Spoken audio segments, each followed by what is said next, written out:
नमस्कार सभी को, स्वागत है आपका हमारे YouTube चैनल पर। हम जो है हिंदी व्याकरण के अंतर्गत जिस प्रकरण की चर्चा कर रहे थे वो था हमारा प्रकरण कौन सा, सर्वनाम। कौन सा प्रकरण था? सर्वनाम। और इसके अंतर्गत हमने जो है पुरुषवाचक सर्वनाम के बारे में चर्चा कर ली थी। तो आज हम जो है इसका अगला जो शिक्षण बिंदु होगा वो कौन सा होगा?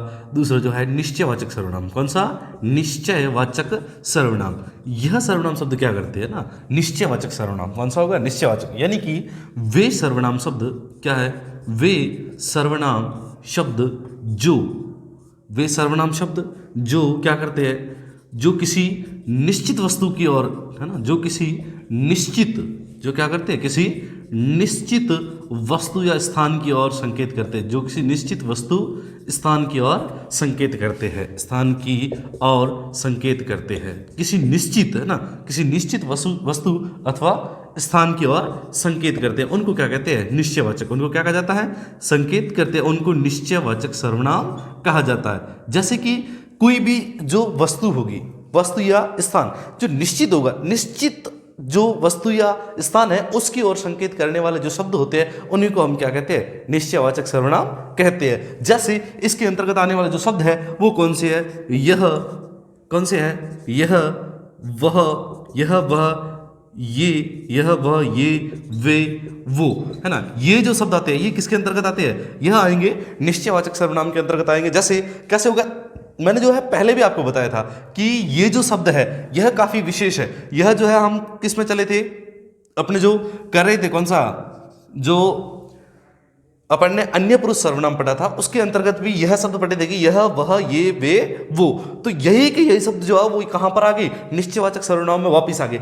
कैसे होते हैं, कैसे नहीं होते हैं, इसके बारे में चर्चा करें। तो ये जो है किसी वस्तु या स्थान की ओर संकेत करते निश्चित। लेकिन जो हमने अन्य पुरुष में पढ़ा था, अन्य पुरुष के अंतर्गत ये शब्द जो है वो किसकी ओर संकेत कर रहे थे? यानी ये सर्वनाम शब्द जो है वो प्रयोग हो रहे थे, वो किसके लिए हो रहे थे? किसी प्राणी के लिए हो रहे थे। किसके लिए हो रहे थे? किसी प्राणी के लिए। जहां पर ये शब्द जो है, यह, वह, ये, वे, वो, ये जो 5 शब्द है ये अगर किसी प्राणी के लिए प्रयोग में हो रहे हैं तो वहां पर तो होगा पुरुषवाचक सर्वनाम का अन्य पुरुष। लेकिन यही शब्द अगर किसी वस्तु या स्थान की ओर अगर संकेत करेंगे, निश्चित वस्तु की ओर संकेत करेंगे तो यहां पर कौन सा हो जाएगा? निश्चयवाचक सर्वनाम हो जाएगा। परिस्थिति कैसे रहेगी इसके बारे में चर्चा कर लेते हैं। जैसे कि यह मेरा घर है, यह मेरा घर है। तो यहां पर जो यह शब्द आया है, यहां पर कौन सा, जो यह शब्द आया है ये किसके लिए आया है? घर के लिए आया है। किसके लिए? घर के लिए। तो यह जो है इस घर की ओर निश्चित संकेत कर रहा है। घर क्या है? एक स्थान कह सकते हैं ना, तो इसकी ओर निश्चित संकेत कर रहा है। जब भी यह, वह, ये, वे, वो शब्द जो है ये किसी निश्चित वस्तु या निश्चित स्थान की ओर संकेत करते हैं, वहां पर क्या हो जाएगा? निश्चयवाचक सर्वनाम हो जाएगा। जैसे कि वह रोहन की पेन है। वह किसकी पेन है? रोहन की पेन है। अब यहां पर वो किसकी ओर संकेत कर रहा है? पेन की ओर। ये शब्द जो वह आया वह किसके लिए आया? पेन के लिए आया। किसके लिए आया? पेन के लिए आया। तो ये जो पेन है ये क्या? एक वस्तु है। पेन क्या है? एक वस्तु है। तो यहां पर भी वह जो सर्वनाम शब्द है वो कौन सा हो जाएगा? निश्चयवाचक सर्वनाम हो जाएगा। जैसे कि ये उसका मोबाइल है, ये उसका मोबाइल है। ये किसका मोबाइल है? उसका मोबाइल है। तो उसका मोबाइल, उसका किसका? यानी ये जो शब्द आया है ये किसके लिए आया? मोबाइल के लिए आया। किसके लिए आया? मोबाइल के लिए। अब यहां पर ये निश्चित है कि वो एक ही वस्तु की ओर संकेत कर रहा है। ऐसा नहीं कि कोई अन्य वस्तु हो सकती है। ये मोबाइल यानी वो स्वयं उसकी ओर संकेत कर रहा है कि ये मोबाइल जो है ये उसका है। तो यहां पर भी ये जो शब्द आया ये किसके लिए आया है? एक वस्तु के लिए आया। तो इस प्रकार से यह, वह, ये, वे, वो शब्द जो है वो अगर किसी वस्तु के लिए आते हैं तो इस परिस्थिति में ये जो है कौन से हो जाएंगे? निश्चयवाचक सर्वनाम। अब इसको सामान्य सी बात है, अगर हम पिछले जो जाए अन्य पुरुष सर्वनाम में तो वह जा रहा है। क्या है? वह जा रहा है। तो अगर इस प्रकार से आ जाता है, यहां पर भी शब्द कौन सा आया? वह शब्द आया। यहां भी वह आ रहा है। तो यहां वह किसके लिए आ रहा है? पेन के लिए आ रहा है। और यहां वह जा रहा है। वह जा रहा है यानी कोई प्राणी है। वो क्या है? कोई प्राणी है ना। वे खेल रहे हैं। क्या है? वे खेल रहे हैं। तो वे खेल रहे, कौन खेल रहे हैं? तो यहां पर जो वे शब्द आया वो किसके लिए आया? किसी प्राणी के लिए आया। तो यहां पर इसका इतना अंतर है, इस चीज का विशेष तौर पर ध्यान रखना कि अगर वो शब्द जो है, ये पांचों शब्द ये काफी विशेष है, इनका ध्यान रखना। एक और परिस्थिति भी आगे होगी, तो इन पांचों शब्दों का प्रयोग अगर हम किसी प्राणी के लिए करते हैं तो वहां पर वो अन्य पुरुष हो जाएगा। कौन सा हो जाएगा? अन्य पुरुष। पुरुषवाचक सर्वनाम के अंतर्गत अन्य पुरुष सर्वनाम का भेद हो जाएगा। और अगर इन्हीं 5 शब्दों का प्रयोग हम किसके लिए करते हैं, इन्हीं 5 शब्दों का प्रयोग अगर हम किसी वस्तु के लिए कर रहे हैं, किसी स्थान के लिए कर रहे हैं, तो वहां पर वो क्या हो जाएगा? निश्चयवाचक सर्वनाम के अंतर्गत आ जाएगा। अब यहां पर मैं थोड़ी सी आपको एक और स्थिति जो है वो थोड़ी कर देता हूं, बता देता हूं कि ये शब्द जो है ये एक और स्थिति में आएंगे। इसको हम कहां पढ़ेंगे? इसको हम पढ़ेंगे विशेषण के अंतर्गत। किसके अंतर्गत पढ़ेंगे? विशेषण के अंतर्गत। जैसे कैसे होता है कि जो सर्वनाम शब्द है यह जिसके लिए आ रहा है, वो शब्द अगर इसके ठीक बाद आ गया तो वो जो है वहां पर निश्चयवाचक सर्वनाम नहीं रहेगा। कैसे नहीं रहेगा? जैसे कि मैं कहूं कि यह मोबाइल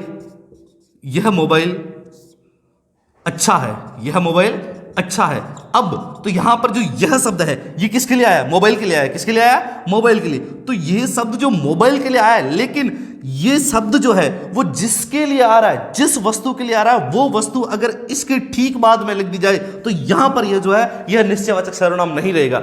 स्थिति कैसे है? स्थिति क्लियर ऐसे हो जाएगी कि जो शब्द यह व ये वे वो अगर किसी प्राणी के लिए आते तो अन्य पुरुष में चले जाएंगे। अगर यही शब्द किसी वस्तु के लिए आ रहे हैं लेकिन वो वस्तु शब्द इसके ठीक बाद में नहीं होना चाहिए। क्या? इसके ठीक बाद में, यानी बीच में कोई ना कोई शब्द आएगा, कोई संज्ञा आ सकती है या दूसरा कोई सर्वनाम आ सकता है। तो जब इसके ठीक बाद में वो संज्ञा शब्द नहीं आए तो वहां पर तो होगा निश्चयवाचक सर्वनाम। लेकिन अगर यही शब्द जो है वो ठीक इसके बाद आ जाए, यह व ये वे के बाद में, यह व ये वे वो, इनके बाद में जिसके लिए ये हम प्रयोग ले रहे हैं वो ठीक इसके बाद में आ जाए, तो यहां पर यह जो है सार्वनामिक विशेषण में चले जाएंगे। किस में चले जाएंगे? सार्वनामिक विशेषण में। जब हम सार्वनामिक विशेषण पढ़ेंगे तब खास तौर पर इस चीज का ध्यान रखना कि इसमें सामान्य कुछ नहीं होता, बस ये स्थिति जो है अभी क्लियर कर देते हैं ताकि ठीक रहेगा बाद में पढ़ना, है ना। तो कैसे परिस्थिति है? 3 परिस्थितियां हैं। 3 परिस्थितियां इन 5 शब्दों को लेकर। कितने शब्दों को लेकर? 5 शब्दों को लेकर 3 परिस्थितियों में आपसे अलग अलग प्रश्न पूछा जा सकता है कि यदि ये जो है किसी प्राणी के लिए आ रहे हैं तो हो जाएगा अन्य पुरुष सर्वनाम। यदि यह जो सर्वनाम शब्द है ये जिसके लिए प्रयोग आ रहा है वो इसके ठीक बाद में ना होकर के बाद में अगर वाक्य में कहीं आ रहा है तो ये हो जाएंगे निश्चयवाचक सर्वनाम। और यदि ये जिसके लिए प्रयोग में हम ले रहे हैं वो संज्ञा शब्द ठीक इसके बाद में आ जाता है तो वो क्या हो जाएंगे? सार्वनामिक विशेषण। यह सर्वनाम से बनता है, ये विशेषण जो है ये किससे बनता है? सर्वनाम से बनता है, इसलिए क्या हो जाएगा? सार्वनामिक विशेषण हो जाएगा। इसमें ये भी कर सकते हैं कि ये कुर्सी मेरी है, ये कुर्सी मेरी है। अब अगर इसी को इस जो ये शब्द आया है इसके ठीक बाद अब ये जो है संकेत किसकी ओर कर रहा है? इसको सार्वनामिक विशेषण या संकेतवाचक विशेषण भी कहते हैं ना। इसका दूसरा नाम कौन सा है? संकेतवाचक विशेषण भी है। तो अब ये कुर्सी, तो ये शब्द जो है वो आया किसके लिए? आया तो कुर्सी के लिए, लेकिन इसके ठीक बाद में वही संज्ञा शब्द आ गया, इसलिए ये भी किस में चला जाएगा? सार्वनामिक विशेषण में। तो इसकी 3 परिस्थितियां जो है उसको विशेष तौर पर ध्यान रखना। बाकी निश्चयवाचक सर्वनाम के अंतर्गत ये क्या है? ये शब्द जो है वे सर्वनाम शब्द होते हैं जो किसी निश्चित वस्तु या स्थान की ओर संकेत करते हैं, यानी कि ये जो जिसके लिए प्रयोग में ले रहे हैं ये इसके ठीक बाद में नहीं आना चाहिए। इस परिस्थिति का विशेष तौर पर ध्यान रखना, यह जो है सबसे इंपॉर्टेंट है, सबसे खास है। इसके बाद चर्चा करें तो अगला जो सर्वनाम का प्रकार है वो कौन सा है? वो है अनिश्चयवाचक। कौन सा है? अनिश्चयवाचक।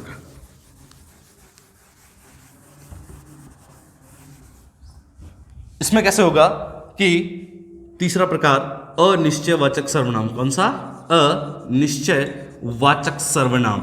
इसमें क्या होता है? इस सर्वनाम में वो शब्द आते हैं, कौन से शब्द आएंगे कि वे सर्वनाम शब्द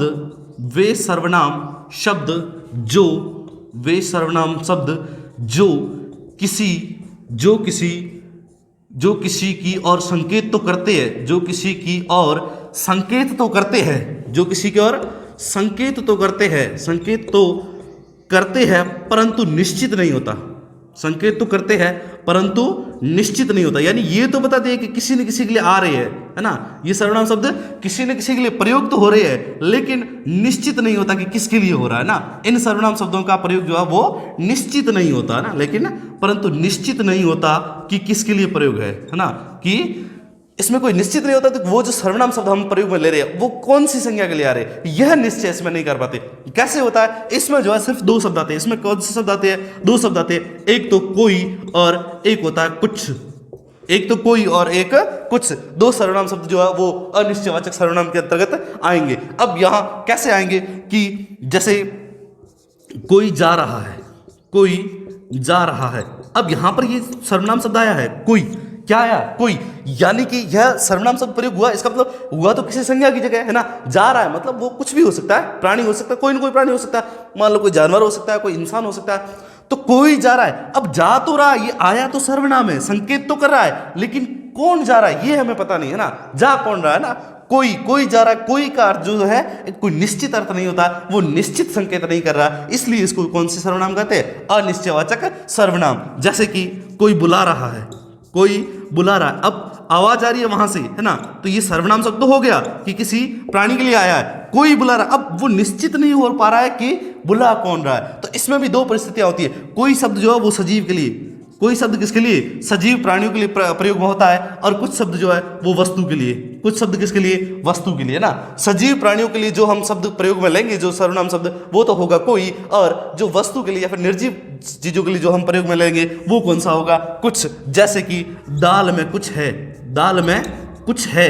अब कुछ क्या, काला है, कितना है, क्या नहीं है पता नहीं, लेकिन दाल में कुछ है, दाल में कुछ है, तो यहां पर कुछ शब्द आया है, किसी वस्तु के लिए आया, दाल में है तो सही, कुछ है पता नहीं चल रहा है ना, लाइट थोड़ी कम है, अब वो मक्खी भी हो सकती है, मच्छर भी हो सकता है, या फिर कोई कंकड़ पत्थर भी हो सकता है, लेकिन कुछ है ना, दाल में कुछ है। तो ये कुछ किसके लिए आया है ना, ये किसी वस्तु के लिए, दाल में कुछ है। जैसे जेब में कुछ है, जेब में कुछ है, जेब में क्या है, कुछ है। अब जेब में है क्या ये पता नहीं, कुछ है ना, यानी वो निश्चित नहीं कर पाता है ना, क्या, कुछ भी निश्चित नहीं कर पाते कि है क्या। तो ये जो कोई और कुछ शब्द आते हैं, यह अनिश्चयवाचक सर्वनाम के अंतर्गत आते हैं। किसके अंतर्गत, अनिश्चय सर्वनाम के अंतर्गत आते हैं, इसका थोड़ा ध्यान रखना।